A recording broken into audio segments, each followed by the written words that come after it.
Olá, boa tarde. Boa tarde. Boa tarde. Eu sou o André Imenso e faço parte da direção do Gerador. E hoje estamos aqui para fazer a apresentação do programa EP Collab 2020. Um programa que pretende aproximar Espanha e Portugal através da arte, promovido pela Embaixada de Espanha em Portugal e pela AICID, a Agência Espanhola de Cooperação Internacional para o Desenvolvimento, e, claro, também pelo Gerador. Por isso, hoje temos aqui a sorte de poder contar com a presença da senhora embaixadora da Embaixada de Espanha em Portugal, a doutora Marta Roig. Boa tarde. Boa tarde, André. Boa tarde, doutora. E pelo diretor-geral da AICID, o doutor Guzmán Fernández. Boa tarde. Buenas tardes.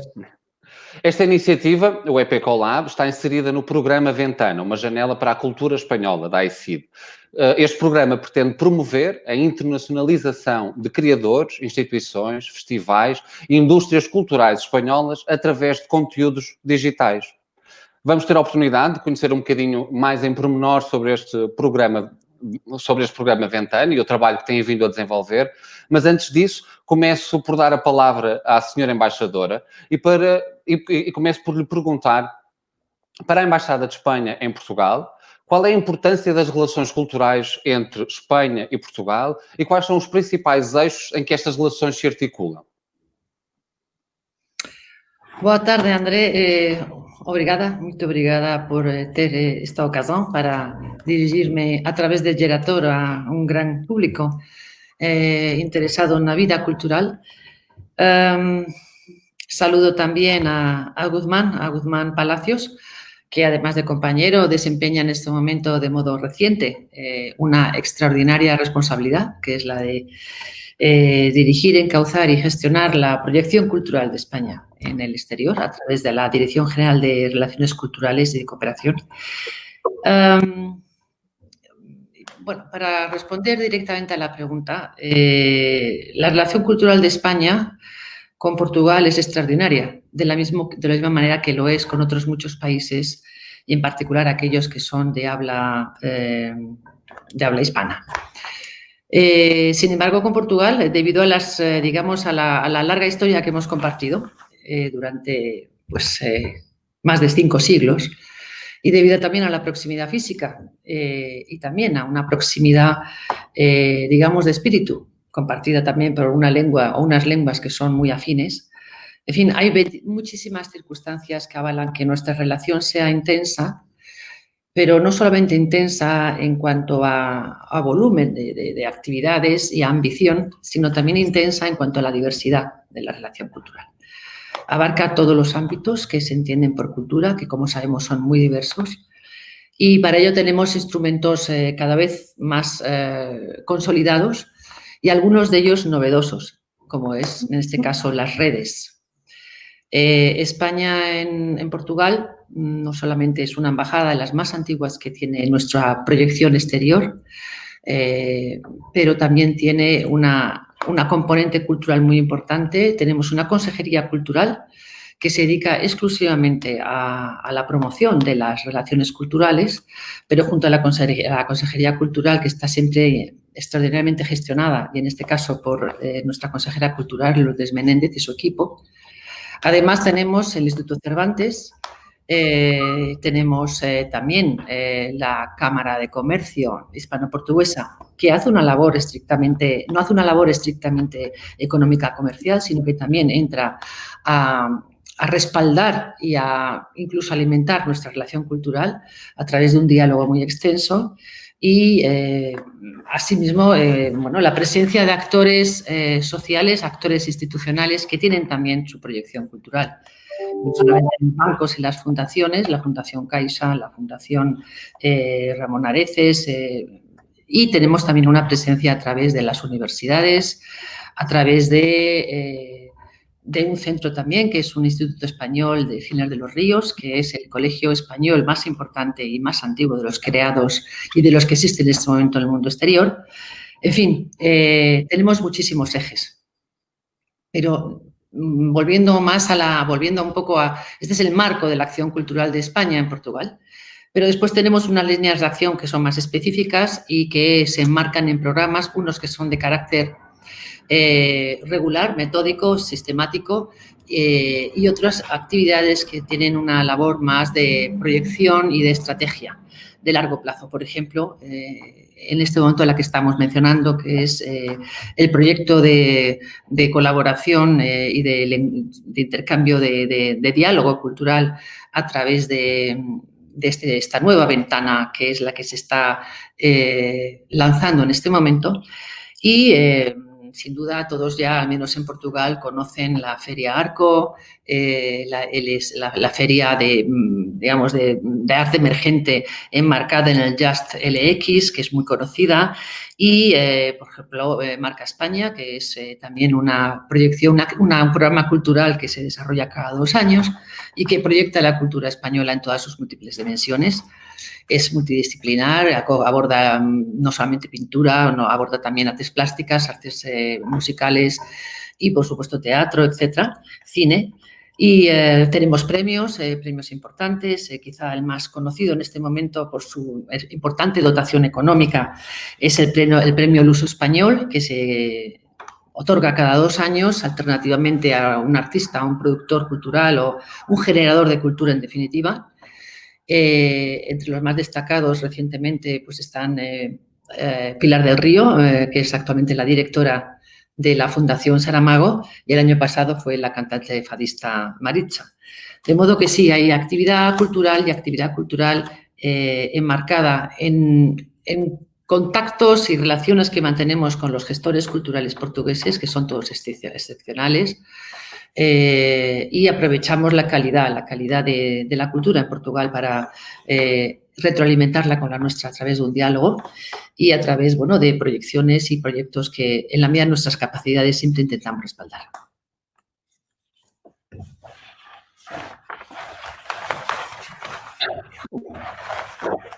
Muito obrigado. E esperamos que sim, que esta seja também que este seja também mais um caminho para estreitar as relações entre Portugal e Espanha através da cultura. E obrigado à Embaixada por esta oportunidade. Para ficarmos também a conhecer o trabalho que a ICID tem desenvolvido, eu pedi agora então ao Dr. Guzmán que nos fale um bocadinho do trabalho que a ICID tem desenvolvido para a promoção também destas relações culturais entre Espanha e outros países e pergunto muito concretamente, tendo em conta a pandemia que estamos a viver agora, quais são as novas linhas orientadoras para o programa Ventana, ou como a senhora embaixadora disse, para esta nova Ventana, e quais são estes objetivos e os projetos que já estão em execução? Bueno, pues André, embajadora, un placer. Antes que nada, mi más sincero agradecimiento por brindarme esta oportunidad de poder dirigirme a todos ustedes y mis más sinceras disculpas por no poderme dirigir a quienes nos estén viendo en directo en portugués. Lo primero que quisiera ubicar es dónde está la Dirección de Relaciones Culturales y Científicas. Está ahora mismo encuadrada dentro de la Agencia Española de Cooperación Internacional para el Desarrollo, que a su vez está dentro de la estructura del Ministerio de Asuntos Exteriores de España, ¿no? Esta inclusión en la ECID responde a una razón fundamental, que es que desde hace 15 años aproximadamente España vinculó claramente la cultura con el desarrollo. Entendemos que sin cultura no es posible que el ser humano pueda desarrollarse y eso motivó que la Dirección de Relaciones Culturales y Científicas, que el año que viene cumple 75 años y que, bueno, aprovecho que me dejan esta ocasión, para comentarles que es la más antigua del Ministerio. A partir de esa inclusión en la Agencia Española de Cooperación desarrolla una triple línea de actuación. Por un lado tenemos lo que es la promoción de la cultura fuera de nuestras fronteras, en la línea de lo que venía comentando la embajadora. Tenemos una segunda línea, digamos, horizontal de trabajo, que es la cooperación institucional, intentar fomentar las relaciones entre todo tipo de entidades más allá de nuestras fronteras, no tanto en la línea de la promoción, sino de la buena praxis. Y una tercera que hila con lo que les comentaba de unir cultura y desarrollo, que es la cultura entendida como desarrollo sostenible bajo el paraguas de la Agenda 2030. A partir de esa doble o triple vinculación, la agencia y en particular la Dirección de Relaciones Culturales y Científicas ha venido trabajando en 3 ejes verticales, uno básicamente de fortalecimiento del Estado de Derecho, una segunda muy enfocada a la igualdad de género y una tercera que hila un poco con el tema de la energía verde, la protección del medio ambiente, que son 3 grandes líneas de actuación de nuestra política exterior. Ya centrándome un poco más en la pregunta que me formulaba, desde la dirección tenemos encomendada también lo que es la coordinación de todo el ecosistema de entidades del ámbito cultural, básicamente el Ministerio de Cultura y Deporte de España, así como la Acción Cultural Española, que es una sociedad estatal que tiene encomendada la gestión de grandes eventos, como las grandes exposiciones universales. Nuestra función es una función de coordinación de todo ese entramado que tiene actividad cultural fuera de las fronteras españolas, en base a una programación que fija de contenido fundamentalmente en nuestro Ministerio de Cultura, pero que responde a unas prioridades geográficas que establece el Ministerio de Asuntos Exteriores, ¿no? Ese es un poco el esquema con el que trabajamos. Luego, la casuística es muy diferente en función de cada país. En el caso de Portugal ya nos ha hecho una descripción la embajadora, pero sí quería comentarles que nos hemos visto un poco obligados a cambiar la dinámica habitual de funcionamiento como consecuencia de la pandemia. Como todos ustedes habrán podido comprobar, nos hemos visto obligados a rehuir un poco del mundo presencial para adentrarnos en lo desconocido para la Administración, que es acudir a los medios telemáticos. Ha sido un proceso rápido de aprendizaje y estamos en ello, ¿no?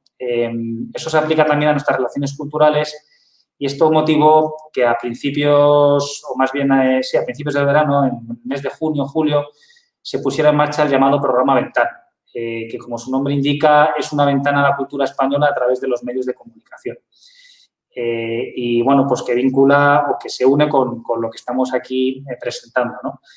Utilizar los medios telemáticos para no solo promocionar la cultura española, sino poner en valor o poner en contacto a diferentes culturas. Ese programa Ventana tiene un objetivo que, como les decía, es la promoción, pero también utilizamos las herramientas digitales para el tema formativo. Estamos intentando llevar nuestras escuelas taller, que es una seña de identidad de la Dirección de Relaciones Culturales y Científicas a través de las redes sociales. Y luego una labor de fomento o de puesta en valor de nuestras industrias culturales, nuestro sector cultural, que se ha visto muy afectada por la pandemia, por los recortes presupuestarios, y se están empleando los recursos que tenía asignada cada embajada y la Dirección de Relaciones Culturales en Madrid, básicamente destinar esos recursos que tenían una orientación más de actividad presencial a la actividad online, ¿no? La producción, la postproducción, muy en contacto con nuestras contrapartes locales, y aquí es donde entran ustedes, que nos brindan la posibilidad de no solo fomentar o promocionar nuestra cultura, sino poder interactuar con nuestras contrapartes locales. Entonces, de nuevo, mi agradecimiento por brindarnos esta posibilidad y esta oportunidad, ¿no?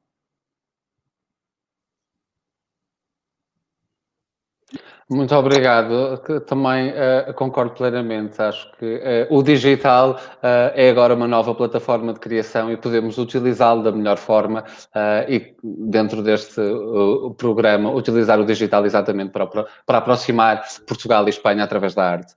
Muito obrigado por este enquadramento, não só das linhas estratégicas da Embaixada de Espanha para a cultura, como da ICID. E este programa, o EPECOLAB, não é só feito de conversas, mas sim também de iniciativas. E já de seguida, para abrir o apetite e para dar início a esta programação do EPECOLAB, nós desafiamos 2 chefes para uma batalha gastronómica. Do lado de Espanha, temos a chefe Camila Ferraro e do lado português, o chefe Hugo Brito, que se desafiaram num grande duelo de ambos fazerem um prato do país vizinho. Vamos ver como é que resultou. Já de seguida temos então o chefe Hugo Brito e a chefe Camila Ferraro numa conversa para falarem como é que foi este processo e logo a seguir vamos poder assistir ao resultado desta batalha. Quem é que terá ganho? Será a Espanha? Será Portugal? Fiquem para ver. Mais uma vez agradeço imenso a vossa disponibilidade e a vossa partilha. Doutora Marta, doutor Guzmán, muito obrigado. E a quem nos está a assistir, fiquem atentos porque o EPECOLAB vai aparecer com mais iniciativas. Obrigado e até já. Obrigado. Obrigado.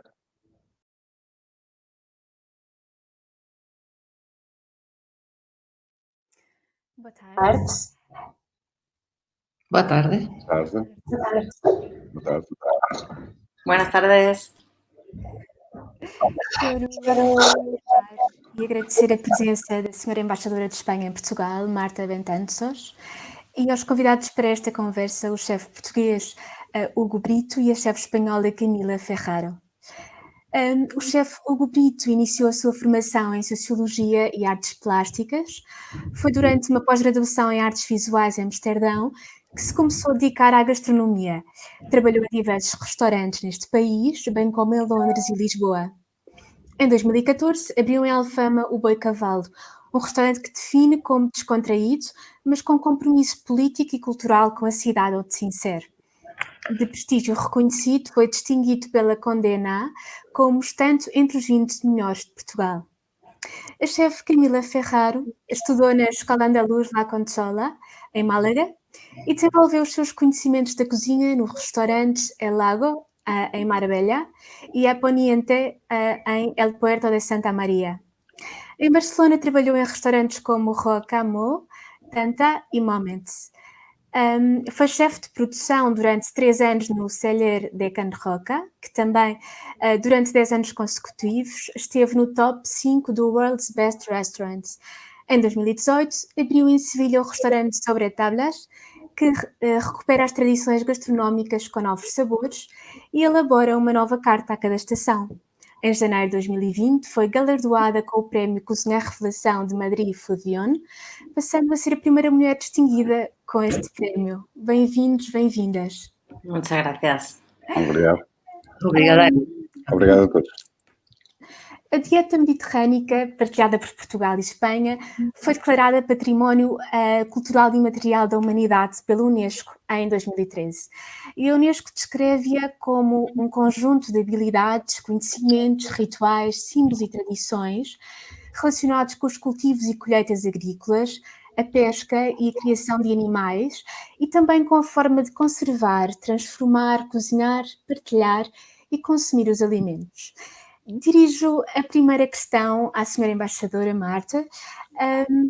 Porquê que a gastronomia foi o tema escolhido para dar início ao programa EP Colab 2020? Boa tarde, Raquel. Boa tarde, Camila, Hugo. Mucho gusto conocer, saludar y sobre todo de poder conversar, sobre todo porque no contexto da diplomacia acho que a presencia da cocina, das dietas, do sentido do acollimiento que se faz ao torno dunha mesa é vital. Y, por tanto, prestamos mucha atención y nos sentimos también muy agradecidos de ser siempre bien tratados en la mesa. ¿Por qué hemos elegido una batalla culinaria? Bueno, porque teníamos los mejores. Y entonces, teniendo los mejores, hay que empezar por ahí. Por otra parte, porque vivimos aquí en Portugal, un país en donde la cultura culinaria es muy personal, tiene un estilo propio, es extraordinariamente rica, variada y para nosotros es una forma de sentirnos también muy acompañados, dado que en España también la cultura culinaria es muy importante. Y no ocurre así en otras relaciones de otros países, ¿no? Por contra, entre España y Portugal hay un diálogo muy grande en todos los ámbitos, pero también en el culinario. Y nos ha parecido que es una excelente manera de entrar en la ventana y entrar en un diálogo, no empezando por lo obvio, que pudiera ser artistas, creadores, pensadores, sino entrando por lo inmediato y por lo que nos entra por los 5 sentidos. Y aquí estamos en manos de los mejores, de nuevo. Obrigada. Hugo, como é que foi o seu primeiro contacto com a gastronomia espanhola? Não, quer dizer, para além daquela parte biográfica pessoal que são as visitas que na infância, na adolescência, todos fazíamos a Espanha, não é? Íamos, como eu já comentei com a Camila, íamos a Badajoz comprar caramelos e melocotão e etc. Eu há uns anos tive a sorte de ter cozinhado em Espanha, de ter tido 1 ou 2 eventos em Espanha, mas a questão é que eu sempre senti que a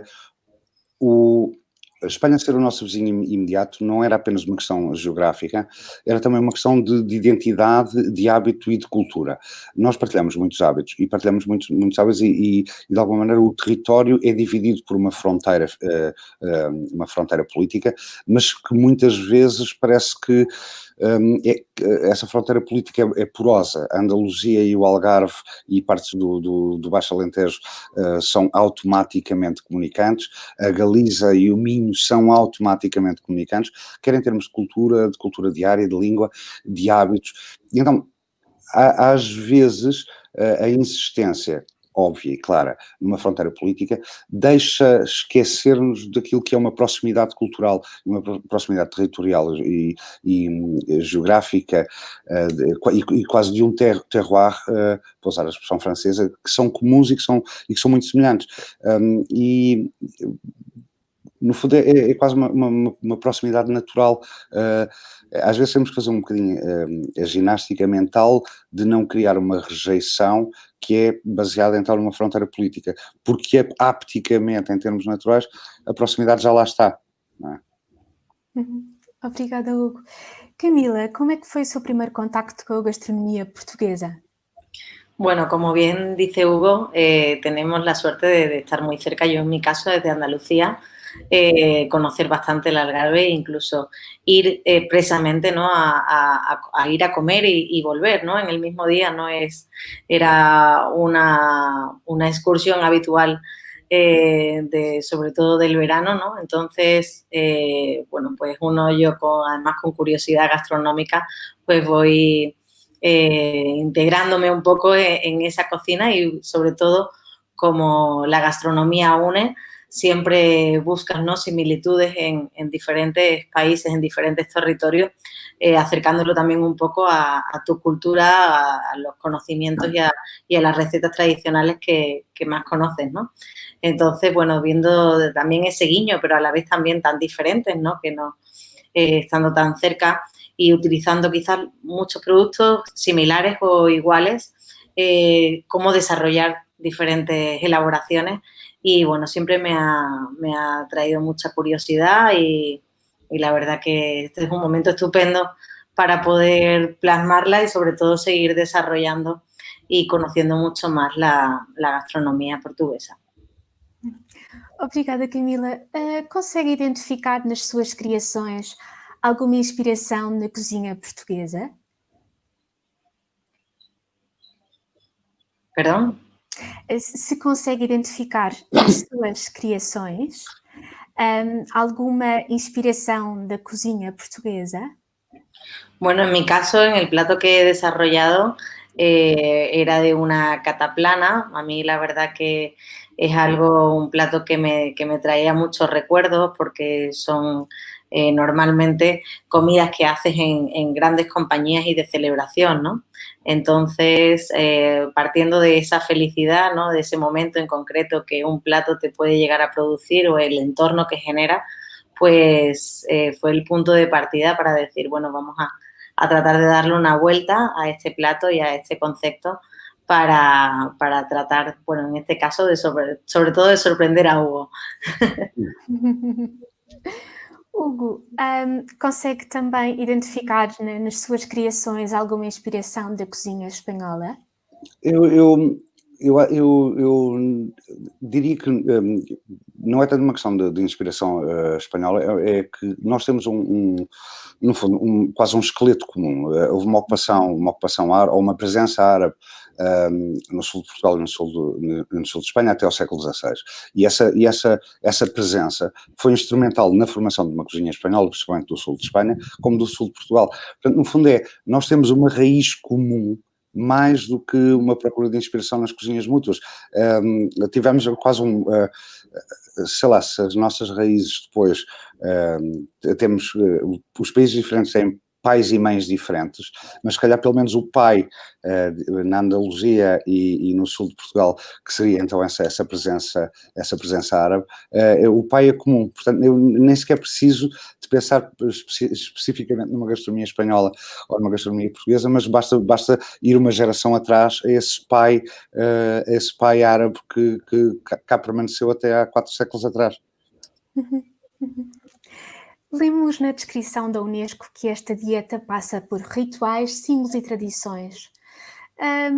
Que rituais, símbolos e tradições, Hugo?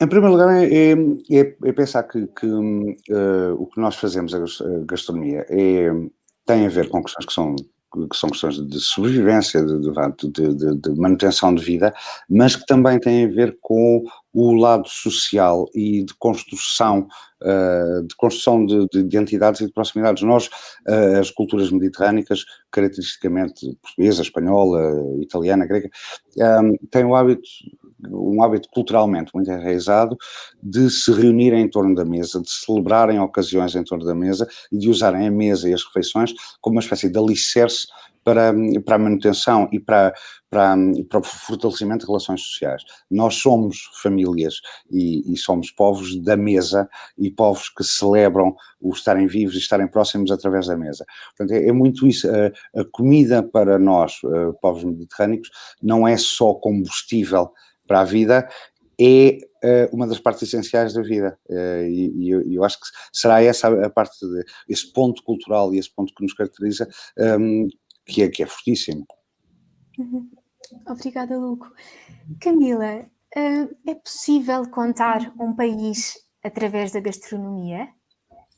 Bueno, yo creo que sí, aunque un país da para mucho, ¿no? En cada zona, ¿no? Se genera en función de los terrenos y las altitudes que tengan, proximidad al mar o no, se desarrollan platos diferentes, pero siempre hay nexos comunes, ¿no? Y al final yo creo que tanto la cocina portuguesa como la cocina española tiene una base arraigada de unos buenos fondos y de vegetales, y luego ya van variando en función del diferente punto geográfico de ese país en el que se le añadan pues productos más del mar, de tierra o lácteos o infinidad de productos que se van viendo a través de su paisaje. Pero sí que es verdad que creo que hay algo en común, ¿no? Y sobre todo que sí es bastante identificativo, que son cocinas de fondo y son cocinas de cocciones lentas y bueno, de mucho trabajo, ¿no? En general. Hugo, falamos de encontros, mas também há que reconhecer a diversidade. Quais são as especificidades de cada cozinha? São as especificidades das histórias de cada país, não é? A Espanha sempre foi no fundo, um bocadinho como o modelo é diferente. Em Portugal sempre houve um poder centralizado, um poder feudal centralizado e historicamente sempre houve uma monarquia extremamente forte. Não houve um fenómeno regionalista ou uma divisão regionalista do país tão fortemente marcada como aconteceu em Espanha. E então, digamos que a construção cultural das identidades regionais, através de todas as ferramentas da literatura, ao teatro, à língua e à gastronomia, no caso de Espanha, sempre foi muito mais forte e muito mais estimulada em cada um destes múltiplos centros que existiam em Espanha. Portugal não, sempre foi um país mais uniforme politicamente, e essa uniformidade política, no fundo, não estimulou tanto o desenvolvimento desses regionalismos, dessas tradições regionais e, no fundo, dessa diversidade como quase manifesto político. Em Portugal não, o manifesto político ou vontade política sempre foi noutra direção, que era uma direção de centralismo. Agora, o que acontece é que depois acontece a vida, não é? E acontece a maneira como as pessoas vivem. E a maneira como as pessoas vivem está sempre muito ligada à paisagem e é uma abstração a ideia do poder central, não é? Portanto, na verdade, as pessoas filiam-se ou aderem muito mais àquilo que é a sua proximidade, que é a sua paisagem, que é o seu território mais próximo. E então temos pequenos micro-regionalismos em Portugal e menos a tradição de grandes identidades de múltiplas nações, como Espanha sempre foi um país de muitas nações, enquanto Portugal sempre foi uma nação com pequeninos, uma nação, no fundo era quase um país de uma nação e aldeias. E Espanha sempre foi uma coisa um bocadinho mais complexa em termos políticos e culturalmente também. Obrigada, Hugo. Senhora Embaixadora, nota que há cada vez más turismo gastronómico? Definitivamente sí. Claramente en España y por supuesto en Portugal. Hay mucho interés, mucha curiosidad por identificar los sabores, por descubrir nuevos sabores, por descubrir qué es eso que hay sobre el plato que me resulta poco familiar y que, sin embargo, los locales admiran y degustan con satisfacción. Yo estoy pensando en países en los que he estado destinada anteriormente, en donde no había ni la diversidad ni la variación de pescado que vemos aquí, por ejemplo, o a veces de frutas o de verduras. Y, por tanto, yo me pongo los zapatos del turista cuando se encuentra con un pescado feo como el sapo, que le cueste creer que pueda resultar delicioso para el paladar. Entonces, sí, creo que el turismo se ve crecientemente interesado por la cultura gastronómica y porque, sin duda, el conocer los sabores y de identificar los sabores y los gustos con los lugares, con la luz, con las atenciones, con la simpatía del lugar, todo ello forma parte de yo lo que entiendo que es un elemento de un puntal fundamental en el turismo actual. Obrigada. Camila, em que sentido é que a cozinha ibérica tem vindo a evoluir? La cocina ibérica. Sí. Bueno, yo la verdad que en el caso, por ejemplo, del plato de Hugo, yo me quedé muy sorprendida de compartir, aparte de que era totalmente un guiño a Andalucía y un plato muy tradicional de nuestra zona, de la cantidad de embutidos y que compartimos, ¿no? Y que también pues hay mucha tradición en Portugal de embutir el cerdo, ¿no? Y de todos los productos del animal, de interiores y algo que me quedé bastante sorprendida de sus usos, incluso de algunos que no conocía y que no tenemos por aquí. Pero, bueno, al fin y al cabo, como conjunto, yo creo que la gastronomía, tanto española como portuguesa, está bastante ligada. Nos une muchas cosas, incluso a nivel de formación. He tenido muchos compañeros portugueses en cocinas en las que he trabajado y hemos compartido recetas y experiencias y al fin y al cabo, bueno, el caldo de cultivo al final no está tan alejado, ¿no? Nos formamos en muchos sitios parecidos y, por lo tanto, luego cuando uno vuelve a su ciudad, a su restaurante, pues pone en práctica todos estos conocimientos y, bueno, claro, los adapta a los productos de su cercanía, pero se encuentran muchas similitudes. E pensa que com a globalização, a identidade gastronómica tenderá a diluir-se com outras? Bueno, sí que... Perdón, Hugo.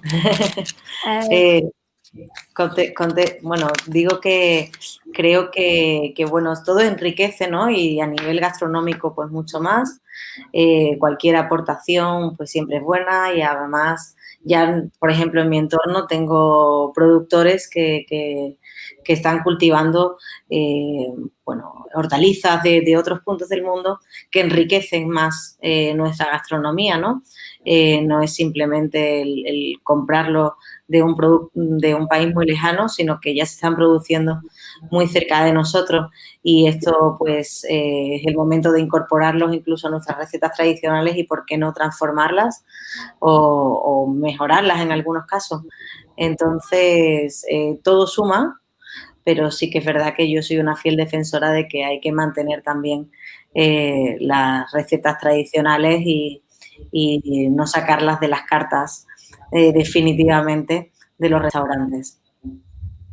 Obrigada, Camila. Hugo, qual é a sua opinião acerca desta globalização e da identidade gastronómica? Pode perder-se ou não? Quer dizer,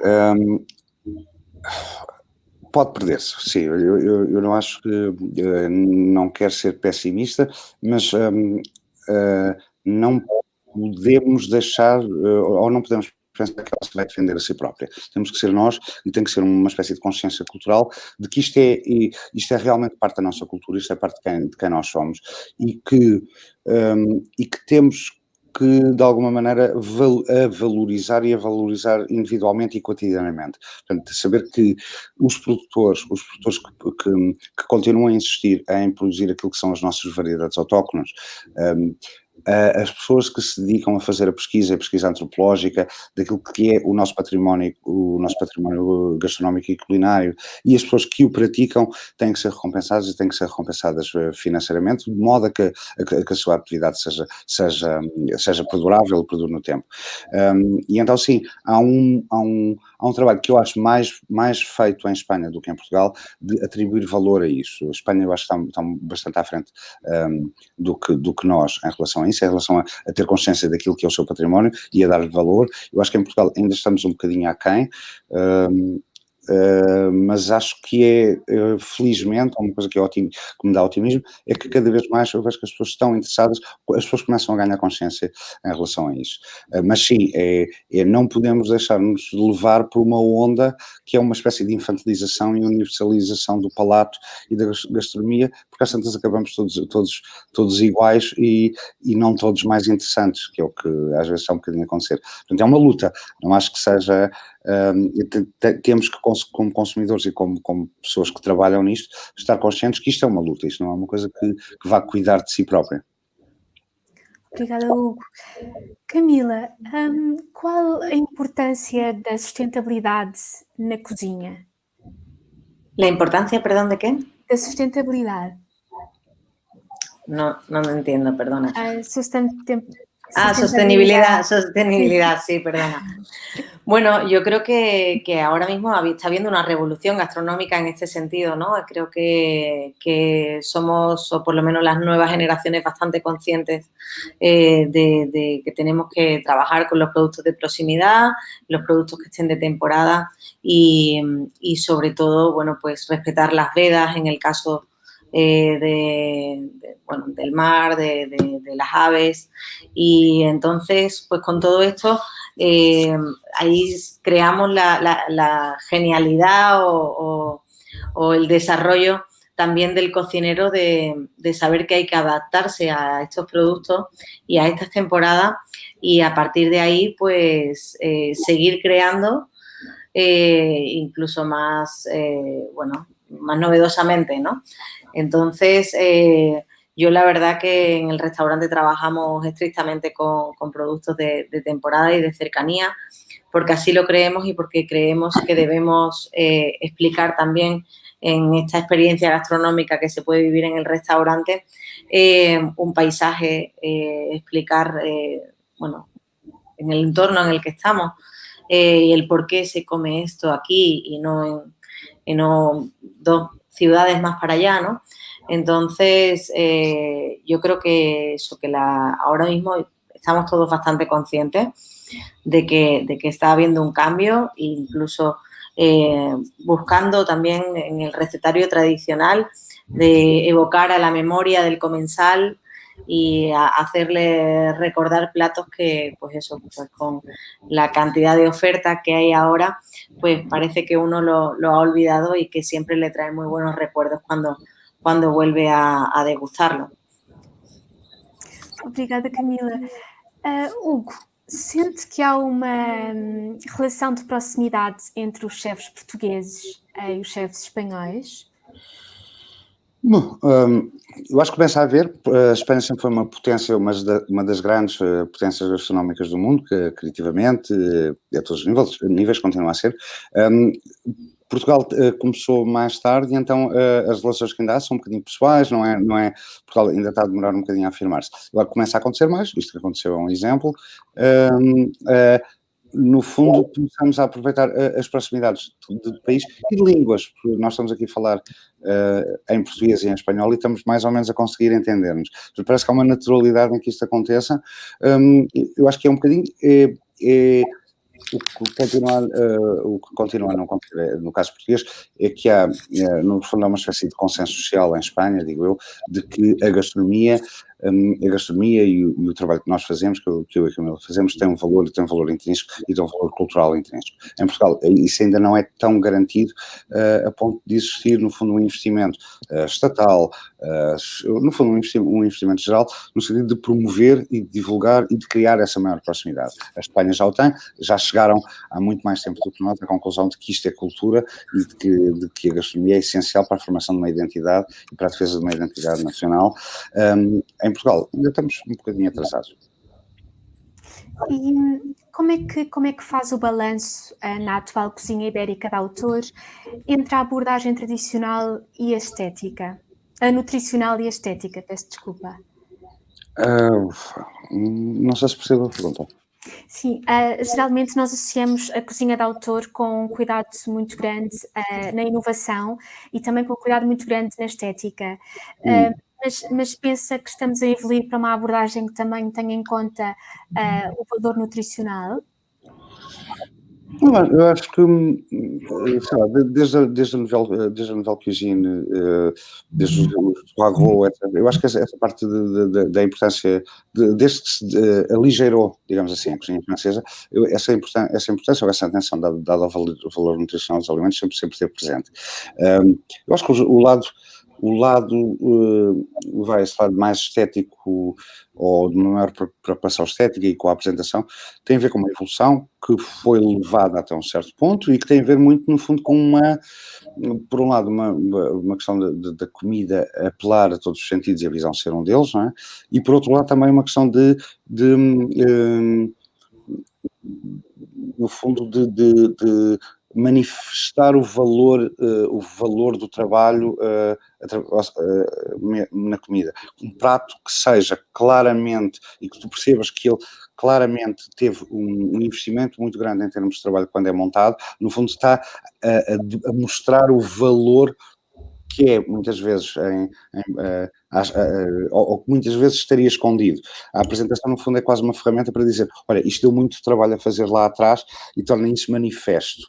Tem, por um lado, a ver com isso, e depois também tem a ver com uma certa tendência que tem a ver com o fine dining, que é a ideia de luxo que está muito relacionada com uma decoração formal e uma coisa que tem a ver um bocadinho com a joalharia, com o requinte e com o refinamento. Eu não acho, no entanto, que desde os anos 60, nos tínhamos esquecido do valor nutricional e das questões que têm a ver com o valor nutricional. Eu acho que desde os anos 60 elas têm estado muito presentes. A ideia de saúde e a ideia de saúde pessoal e também saúde do ambiente. Estão cada vez mais presentes, agora, ou se calhar mais na linha de frente das preocupações, mas sempre existiram desde os anos 60. Obrigada, Hugo. E agora vou pedir a cada um para apresentar um pouco do prato que na batalha confeccionó. Camila.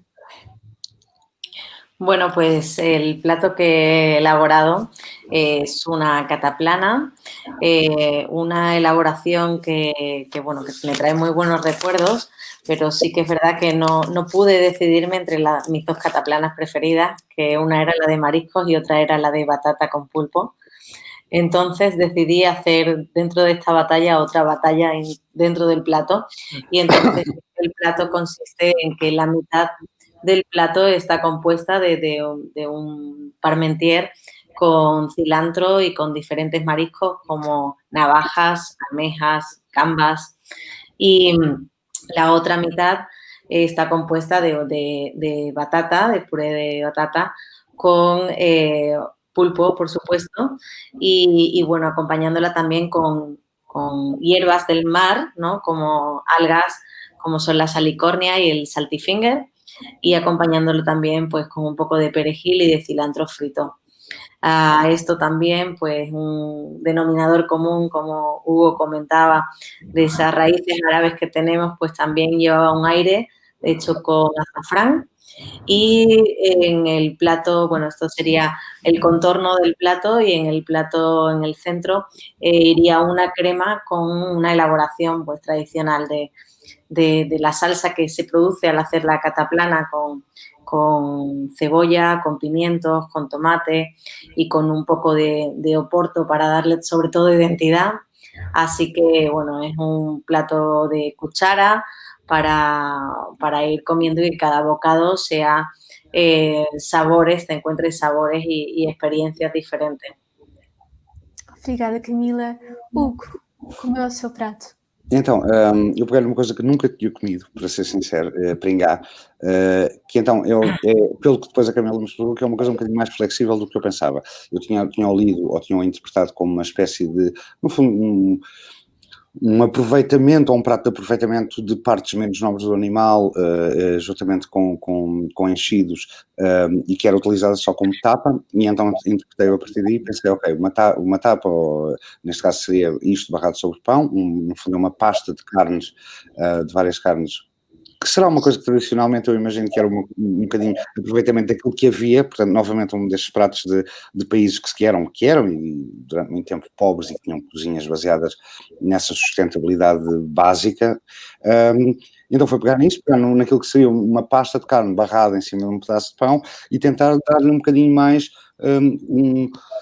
se quisermos, tentar identificar-me com ele e tentar relacionar-me com ele como prato. Então fiz um brioche, portanto a base é um brioche, fiz uma pringá, mas neste caso com barriga de porco, morcela e belouras, portanto enchidos portugueses muito tradicionais, e depois, um bocadinho olhando então para o sul de Portugal, e porque eu gosto muito de combinações entre carne e peixe, fiz um caldo de berbigões que depois é vertido por cima disto no fundo para encepar o pão e tornar a coisa toda um bocadinho mais golosa, com flores de alecrim só para dar um bocadinho de aroma. No fundo foi pegar num pão barrado com uma pasta de carne e dar-lhe um bocadinho a volta, sem deixar de ser pão e carne. Obrigada, Hugo. Senhora Embaixadora, como é que caracteriza a sua experiência da cozinha espanhola em Portugal?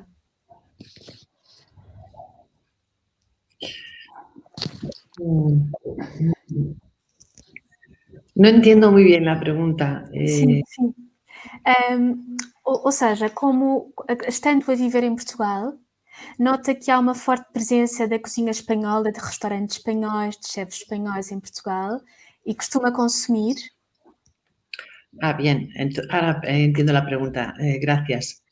Sí, hay presencia de cocina española, pero no es excesiva en modo alguno. Creo que incluso para lo cerca que estamos podría haber más y no se da el caso. Yo como consumidora siempre procuro aprovechar a conocer de la cocina portuguesa, con lo cual no soy consumidora de cocina española, no porque no me guste, que la adoro, sino simplemente porque creo que lo que debo hacer es conocer aquello que es nuevo para mí. Pero yo no pienso que se pueda decir que la cocina española está muy presente en Portugal. Es conocida en Portugal, que es diferente. Es conocida en Portugal porque hay mucha comunidad portuguesa que viaja a España y viceversa. Y porque además entre España y Portugal hay una comunicación social tan fluida, que quien no tiene un familiar, un amigo, un vecino con quien comparte platos de cocina española de modo frecuente. Pero no pienso que sea la restauración española muy protagonista en Portugal, aunque sé que es importante. Y por otra parte hay restaurantes tan extraordinarios portugueses que, claro, yo creo que llevan naturalmente las de ganar siempre, ¿no? La primicia. Pero, en fin, yo creo que aquí no hay una batalla culinaria en el sentido de cuál es mejor o cuál tiene mayor tirón o mayor interés. Las dos son extraordinarias, pero lógicamente aquí en Portugal, y lo que yo veo es que el turista extranjero verdaderamente se vuelca en la cocina portuguesa. E no que toca à presença da cozinha portuguesa em Espanha, considera que é mais forte do que a de Espanha em Portugal? No, creo que no. No, creo que no. La verdad no puedo, es una información que no puedo darla con certeza, ¿no? Mi impresión es que más que restaurantes portugueses se conocen platos portugueses. Naturalmente el bacalao y las 1000 maneras de preparar el bacalao es muy, muy popular en España. Pero estoy segura que, por ejemplo, en función de las regiones, creo que en Andalucía hay un mayor conocimiento de algunos platos excelsos de la cocina portuguesa, y lo mismo cabe decir en Galicia. Ayer el pulpo con grelada, pues siempre es algo que es bastante único y es muy apreciado, ¿no? Creo que son platos específicos, creo que son productos locales y que son siempre probados, o sea, que hay una voluntad específica de ir a comer exactamente lo que es portugués y básicamente en zonas de proximidad. Y para mí eso me parece extraordinariamente positivo, me parece admirable, vamos, porque creo que hay cosas, que hay productos y hay platos y hay una gastronomía que es deliciosa y que además es muy asequible a toda la población, y eso me gusta, porque quiere decir que todos la podemos degustar e disfrutar. Sim, isso é importante, a democratização no acesso, não é, à cultura, e nesse sentido também implica a democratização no acesso à gastronomia. Espero que em breve os pratos que resultaram desta batalha possam ser partilhados. Agradeço a cada um, à Sra. Embaixadora Marta, ao Hugo Brito e à Camila, e desejo um resto de uma boa tarde. Obrigado. Boa tarde. Obrigada. Obrigado. Y mucha suerte con la batalla. No foi uma batalha. Disfrutamos mucho. Muito obrigado. Lo pasamos muy bien. Obrigada. Obrigada. Obrigada.